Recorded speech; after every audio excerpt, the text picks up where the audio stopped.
बिस्मिल्लाहिर्रहमानिर्रहीम। देखते हैं कि ग्राफ का रिलेशन क्या है साइकिल्स के साथ। खास तौर पे ग्राफ में जो शॉर्टेस्ट पाथ प्रॉब्लम्स है ना, उनका क्या रिलेशन है साइकिल्स के साथ। ये जानने के लिए सबसे पहले देखना पड़ेगा कि शॉर्टेस्ट पाथ प्रॉब्लम्स हैं क्या। How can we find the shortest route between two points on a road map. तो बात यह है कि दो पॉइंट्स के दरमियान हम शॉर्टेस्ट राउट कैसे मालूम करेंगे। तो इसके लिए हम आ जाते हैं ग्राफ की प्रॉब्लम ऑफ शॉर्टेस्ट पाथ। तो हम मॉडल कर लेते हैं इस प्रॉब्लम को एज ए ग्राफ प्रॉब्लम, और देखते हैं कि रोड का जो मैप है ना, वो एक वेटेड ग्राफ है। और जो पॉइंट्स हैं वो हमारे पास या यानी कि सिटीज हैं या कोई प्लेसेस हैं, वो वर्टिसेस का किरदार अदा कर रहे हैं। और दरमियान में जो रोड सेगमेंट्स आते जा रहे हैं वो एचएस हैं। एच के जो वेट्स हैं वो करस्पॉन्ड कर रहे हैं रोड डिस्टेंसेस को। जो सेगमेंट रोड सेगमेंट्स आ रहे हैं ना बीच में दो पॉइंट्स के, काफी सारी रोडें आ रही हैं, इधर से मुड़ रही हैं उधर से मुड़ रही हैं, तो हर रोड सेगमेंट पे कोई ना कोई वेट लिखा। तो हमें क्या करना है, we have to find a shortest path between two vertices या बिटवीन टू सिटीज। ठीक है, तो जो एक रियल लाइफ की प्रॉब्लम है कि हमें सोर्स से डेस्टिनेशन की तरफ जाना है और हम कोशिश करेंगे कम से कम वेट में ये ट्रैवल हम कर लें। तो इस प्रॉब्लम को हम ग्राफ प्रॉब्लम के तौर पे किस तरह से देख सकते हैं। तो इस प्रॉब्लम को मॉडल करने के लिए हमारे पास एक डायरेक्टेड ग्राफ, जिसमें मुख्तलिफ हमारे पास डेस्टिनेशन है और एक सोर्स है जहाँ से हम अपना सफर शुरू कर रहे हैं। और आपको पता है कि ग्राफ तो दो चीजों का मजमुआ होता है, वर्टिसेस और एजेस का। और वेट फंक्शन क्या होता है, मैपिंग होती है किसी भी एज से हम उसके वेट की तरफ जो मैपिंग करते हैं ना, ये हमारा वेट फंक्शन होता है। अच्छा, वेट ऑफ अ पाथ क्या है, आपको पता है पाथ खुद क्या होता है, वर्टिसेस का एक कलेक्शन होता है। V0 से V1 पे गए, फिर V1 से V2, V3 से VK तक गए। तो हर दो वर्टिसेस के दरमियान ये एक दो दो वर्टिसेस, ये जो पेयर बनता है ये होती है एक एज। ये एक एज होती है, तो हर एज पे जो वेट होगा ना, इसको अगर हम सम अप कर लेंगे, इसको सम अप कर लेंगे, तो ये करस्पॉन्ड करेगा वेट ऑफ द पाथ।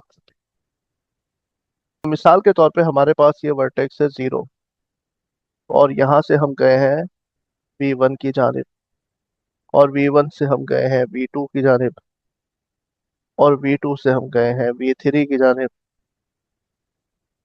ठीक है, तो हमारे पास यहाँ पे तीन, मिसाल के तौर पे, एजेस आ गई। तो पहली वाली जो हमारे पास एज होगी, उसको हम कैसे रिप्रेजेंट करेंगे, उसको हम करेंगे V0, V1। यानी यहाँ पर आएगा दरअसल एज का नंबर, ये होगा एज का नंबर।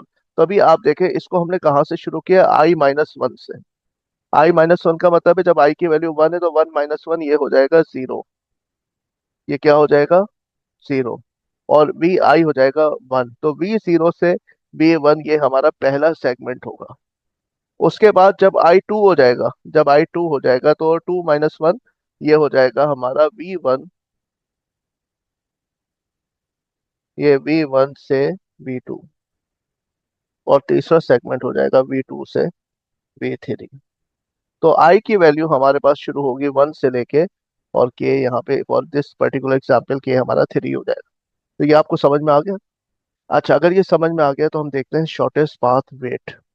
यू से लेके वी हमारे पास एक सोर्स वर्टेक्स है, एक वी डेस्टिनेशन वर्टेक्स है। तो अगर यू से वी के दरमियान में कोई हमारे पास पाथ एग्जिस्ट करता है पी, जो तो उस पाथ का जो वेट है, if there exist a path from U to V, तो वो हमारे पास कंसीडर हो जाएगा शॉर्टेस्ट पाथ। अदरवाइज अगर पाथ एग्जिस्ट नहीं करता तो हम उसमें से क्या ले लेंगे, इन्फिनिटी ले लेंगे। और याद रखिएगा, there might be multiple shortest path from U to V. तो बारी बारी अगर हमें पिछले से छोटा मिलेगा तो हम अपडेट कर लेंगे हम इसको क्या करेंगे, अपडेट कर लेंगे। उस प्रोसेस को रिलैक्सेशन कहते हैं। अच्छा, शॉर्टेस्ट पाथ प्रॉब्लम जो है उसके कई वेरिएंट्स हैं। तो उसके वेरिएंट में सबसे पहले आता है सिंगल सोर्स शॉर्टेस्ट पाथ या single destination shortest path. Single source shortest path का मतलब है कि हमारे पास एक वर्टेक्स है, स्टार्टिंग वर्टेक्स, सपोज करें V0।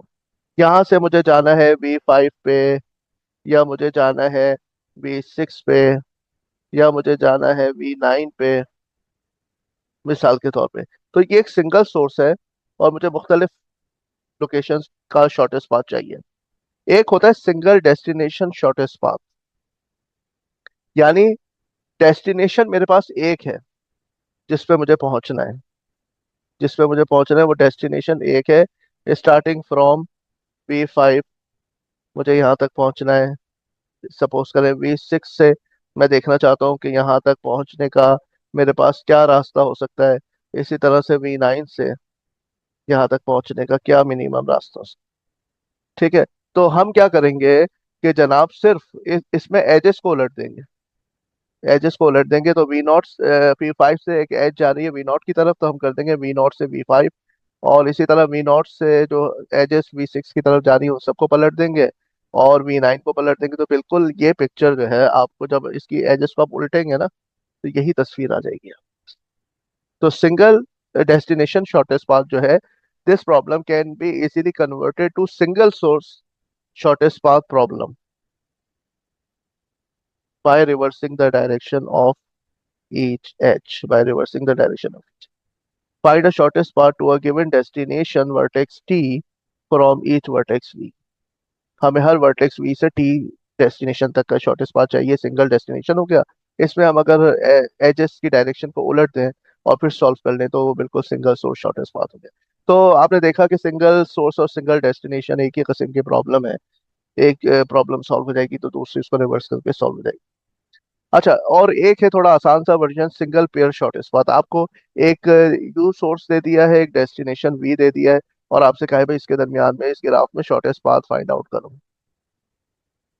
और दूसरे आपके पास प्रॉब्लम यह है कि ऑल पेयर शॉर्टेस्ट पाथ, यानी कि जितनी भी आपके पास वर्टिसेस हैं ग्राफ के अंदर, तो किसी भी वर्टेक्स से किसी भी दूसरे वर्टेक्स तक शॉर्टेस्ट पाथ फाइंड आउट करना। तो हर प्रॉब्लम आपकी सॉल्व हो जाएगी। किसी को भी आप सोर्स बना लें, किसी को भी आप डेस्टिनेशन बना के उस पर हाथ रख दें, आपके पास सोल्यूशन आ जाएगा।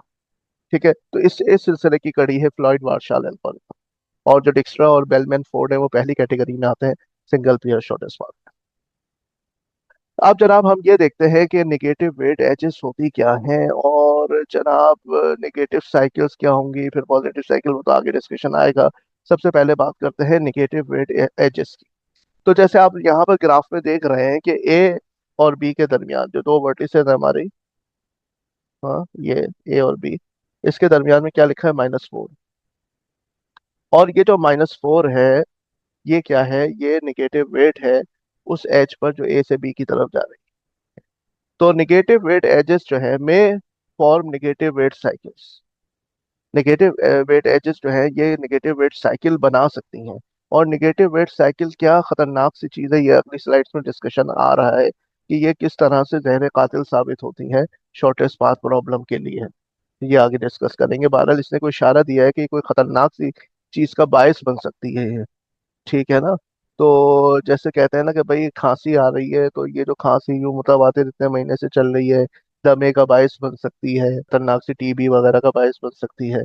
तो ये वो वाली चीज है। यानी ये बता रहा है कि निगेटिव वेट एजेस जो है वो निगेटिव वेट साइकिल का पेश खैमा साबित हो सकती हैं। ये है कितनी खतरनाक, ये तो आगे चल के देखते हैं।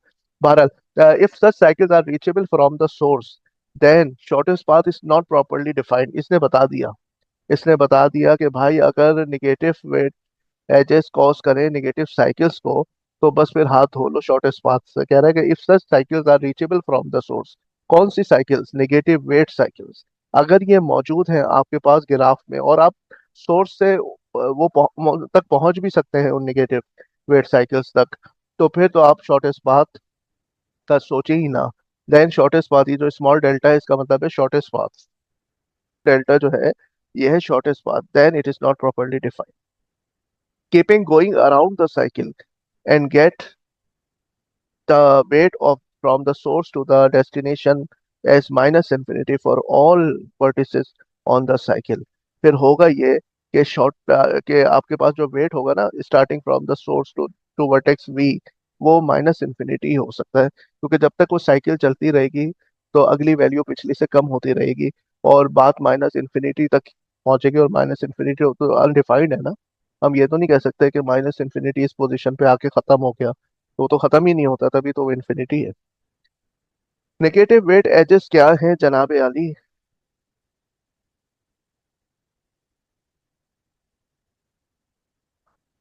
जी, तो नेगेटिव वेट एजेस जो है ये तो आपने देख लिया। मिसाल के तौर पे अगर मैं एस से ए पे जाता हूँ, जो एक ही पाथ है यहाँ से और कोई रास्ता नहीं है, तो उसमें 3 लिखा हुआ है, ठीक है, जो कि पॉजिटिव वेट है। अब एस से अगर मैं बी पे जाता हूँ तो भी एक ही रास्ता है, कोई परेशानी की बात नहीं है। यहाँ से 3 है वेट, या -4, तो इसका हो गया -1 रास्ता। तो शॉर्टेस्ट पाथ एस से बी तक क्या होगा, हम एस से ए का वेट ले लेंगे और फिर ए से बी का वेट ले लेंगे। तो 3 - 4, आंसर आ गया -1। लेकिन एस से सी जो है ना, there are infinitely many paths. कैसे?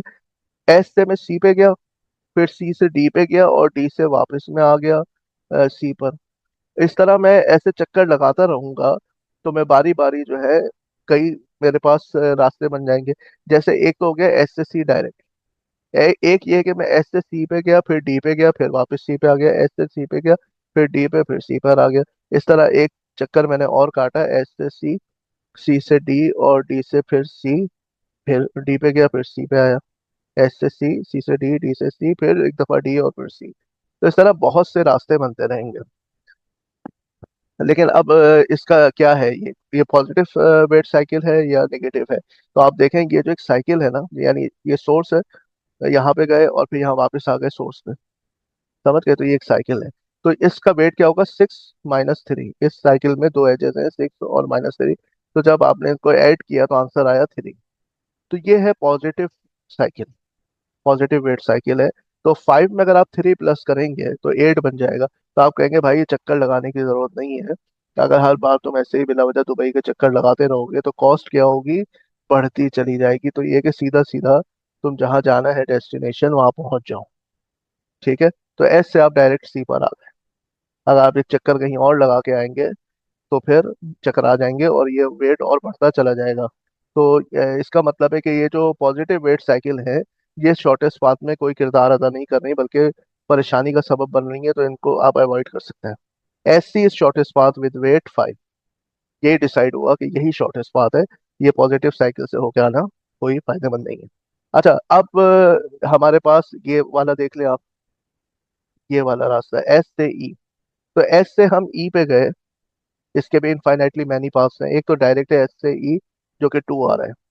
अब मैं यहाँ से होता हुआ आता हूँ एफ के जरिए से, यानी एस से मैं ई पे गया, फिर एफ पे गया, फिर वापस ई पर आ गया, एस से ई, फिर एफ, फिर ई। ऐसी सूरत में क्या हुआ कि 2 + 3 5, -6, -1 आ गया मेरे पास, जो कि 2 से कम है। पहले 2 आया था, अब -1। मैंने कहा एक चक्कर और लगाऊं, तो -1 यहाँ पे था ना, तो अब +3 कितना हुआ, 2, -6, -4। तो पहले आ रहा था -1, अब आ गया जनाब इसका वेट -4। तो हर दफा ये कम होता जा रहा है। जी, जितनी दफा मैं चक्कर लगा रहा हूँ, हर दफा अगर अब एक और चक्कर लगाऊंगा तो -4 से -7 हो जाएगा, जो कि -4 से कम है।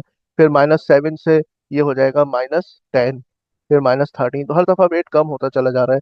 ये चीज कब रुकेगी? ये तो इन्फिनिटी पर ही रुक सकती है, कि हर दफा जो है वैल्यू पिछली से कम आ रही है। ठीक है, तो आप इसको कैसे डिफाइन करेंगे? -इन्फिनिटी के तौर पर डिफाइन।